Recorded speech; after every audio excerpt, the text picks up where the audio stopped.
तो एक बहन वहाँ से आई थी एक मासिक सत्र के लिए।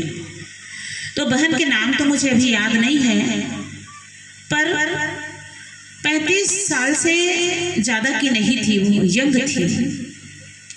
और जब वो महिला जागरण, नारी जागरण की बात जब विषय में हम लोग उनको बताते थे तो वो रोने लग जाती थी। समझ में नहीं आ रहा था कि ये क्यों रोती है। तो उनसे एक दिन पूछा गया कि बहन क्यों रो रही हो। बहुत सारी बहनें होती हैं तो एक एक की समस्या नहीं समझ पाते हैं। तो वो रोती रही।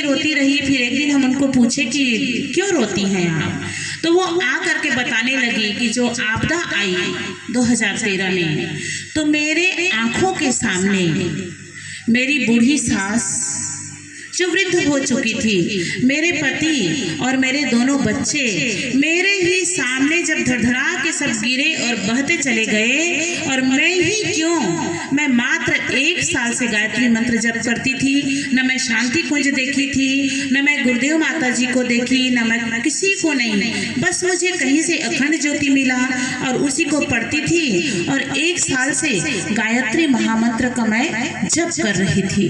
और मैं थोड़ी ही दूर में खड़ी थी, मेरे सामने सब कुछ बहते बहते चले गए। मेरे बच्चे मेरे साथ में थे, उनकी उंगलियां छूटी और ऐसे पहाड़ से गिरे, क्योंकि पहाड़ों में बहुत छोटे छोटे से घर होते हैं। तो बहनों, उनके सामने ही सब कुछ नष्ट हो गया, सब कुछ ढह गया, सब कुछ बह गया और अकेली बची रही। वो कही कि मैं 24 घंटा जब पहाड़ से दौड़ करके जा रही थी तो 24 घंटा मैं एक ही स्थान पर खड़ी थी कि मुझे कुछ भी दिखाई नहीं दे रहा था कि कौन है, क्या है, मैं कहाँ हूँ, मुझे कुछ भी समझ में नहीं आया। मैं 24 घंटा के बाद में जब हेलीकॉप्टर से बिस्किट और पानी की बोतल गिरा रहे थे सबके लिए, तो मेरे सामने भी एक बिस्किट की पैकेट और एक बोतल पानी वहाँ पर गिरा और उसको मैं खाने लगी। जैसे कि मेरा यहाँ पर कितनी बड़ी हादसा हुई है, लेकिन मुझे कुछ भी समझ नहीं आ रहा था। और मैं बिस्किट और पानी को जैसे ही पानी पी, बिस्किट को खाई, तो मुझे होश आया कि मेरा तो सब कुछ चला गया है, पर अकेले में कैसे बची हूँ। मुझे भी चले जाना चाहिए, मुझे भी बह जाना चाहिए, मुझे भी उन्हीं लोगों के साथ में चले जाना था, क्यों मैं बची हूँ। फिर धीरे धीरे पता नहीं मेरे अंदर में कहाँ से ये शक्ति आने लगी। तो बहनों, वो धीरे धीरे अपने आप को ऐसे संभालने लगी। और वो बहन साधारण नहीं थी, टीचर थी, स्कूल में पढ़ाती थी वो। और हमारे शांति कुंज के भाई बहन, हमारे जो भाई लोग हैं, वो जब वहाँ पर गए आपदा में, तो 3 सेट का छोटा छोटा घर बनाए, बच्चों के पढ़ने के लिए 3 सेट का स्कूल बनाए। तो वो हमारी जो दीदी है, वो 200 बच्चों के साथ रहने लगी। तो उनकी हिम्मत देखिए, हम बोलते हैं ना प्राचीन नारियों के पास इतनी शक्ति, तो उनके पास भी देखिए अपनी शक्ति का कैसे सदुपयोग करती है।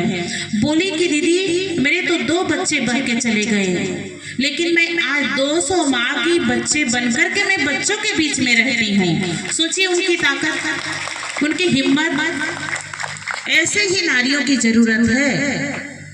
इसलिए कहते हैं, नारी नहीं सपना, नारी नहीं कहानी, नारी की गोद में पलती है जिंदगानी। घर घर की नारी सिंदूर बनकर चमके, मौका लगे तो हाथों की चूड़ियां तलवार बनकर खनके।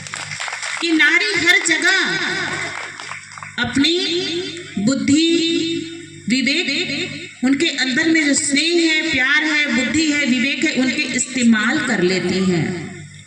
और हमारे बच्चों को देखिए, हमारे ही तो बच्चे हैं। जो 3rd क्लास के बच्चा बोलता है मुझे टेंशन मत दो, बच्चा को बोलना नहीं आता है, छोटे छोटे बच्चे, लेकिन उनको जरा सा बेटा पानी ला के दे दो, मुझे होमवर्क करना है, मुझे टेंशन मत दो।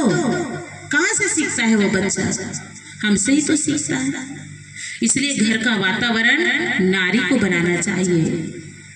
नारी हर परिस्थिति में खुश रखने वाली है। वो परिवार को समाज को और राष्ट्र को समुन्नत और सुखी नारी ही बना सकती हैं।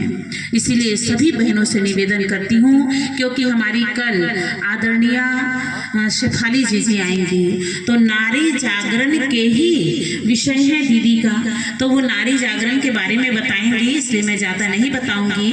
दीदी के मुखारविंद से हम लोग सुनेंगे अमृत वचन, तो और ज़्यादा आप लोग समझ पाएंगी। इसलिए बहनों निवेदन करती हूँ कि नारी